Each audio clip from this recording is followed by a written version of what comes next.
মেদিনীপুর কলেজে ভর্তিকে কেন্দ্র করে এসএফআই ও টিএমসিপি সদস্যদের মধ্যে হাতাহাতি বচসা। গতকাল থেকে মেদিনীপুর কলেজে শুরু হয়েছে ভর্তি প্রক্রিয়া।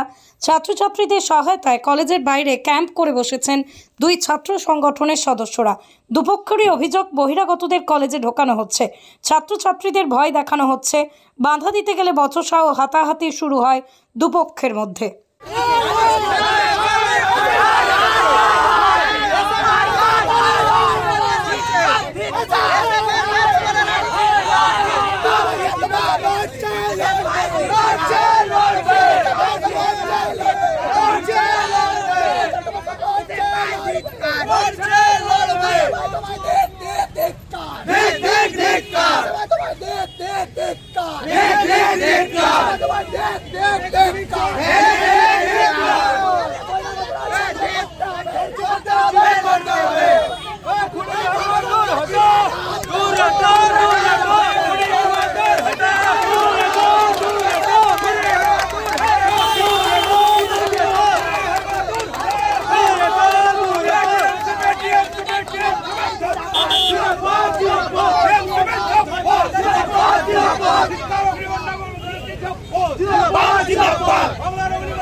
ভেরিফিকেশন ক্যাম্প চলছে দুদিন ধরে। আজকে লাস্ট দিন এসএফআই ক্যাম্প দিয়েছে। টিএমসিপির বহিরাগত গুন্ডা বাহিনী এসে কলেজের সামনে দাপট দেখানোর চেষ্টা করছে রীতিমতো।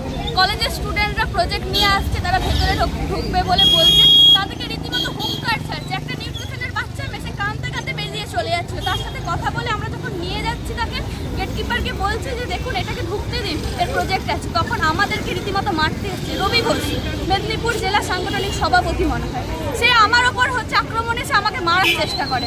আমাদের অন্যান্য ছাত্রী কমরেডদেরকে মারতে আসে, অশ্রাব্যভাবে গালিগালাজ করে। এছাড়াও আমাদের যে কাগজগুলো ছাড়ে এখানে কাজ হচ্ছে, আমরা যারা 6 সেমিস্টারের স্টুডেন্ট, আমাদের এখানে রিভিউ হচ্ছে, আমরা রিভিউ করার জন্য এসছি। আমরা স্টুডেন্টরা আমাদেরকে রীতিমতো ঢোকার জন্য বাধা দিচ্ছে। কলেজ কর্তৃপক্ষকে ভয় দেখানো হচ্ছে, আমাদেরকে ভয় দেখানো হচ্ছে, রানিং স্টুডেন্টদেরকে ভয় দেখানো হচ্ছে। কি নাম? শাওলি দত্ত। কি দায়িত্ব? এসএফআই সদস্য। তৃণমূল ছাত্র পরিষদ সারা বছর সাধারণ ছাত্রছাত্রীদের পাশে থাকে এবং আছে, আগামী দিনও থাকবে। এবং গতকাল থেকে মেদিনীপুর কলেজে ভেরিফিকেশন চলছে। আমরা সাধারণ ছাত্রছাত্রীদেরকে সহায়তার জন্য আমরা কলেজের গেটে ক্যাম্প করেছি। কিন্তু যারা কলেজে বহিরাগত, অর্থাৎ কিছুদিন আগেই পাস আউট স্টুডেন্ট, তারা গলায় আই কার্ড ঝুলিয়ে কলেজের ভিতরে ঢুকে স্টুডেন্টদেরকে প্রভাবিত করছে। আমরা কালকে অভিযোগ জানিয়েছি। অভিযোগ জানানোর পর ওরা বেরিয়ে আসে, সিকিউরিটি দ্বারা বের করে দেওয়া হয়। তবু আজকেও ঢুকে প্রভাবিত করতে যাওয়ায় আমাদেরকে তেড়ে এসে বচসা শুরু করে আমাদের সাথে। এটাই মূল ঘটনা। কি নাম? রবীন্দ্রনাথ ঘোষ, সভাপতি, মেদিনীপুর সাংগঠনিক জেলা তৃণমূল ছাত্র পরিষদ।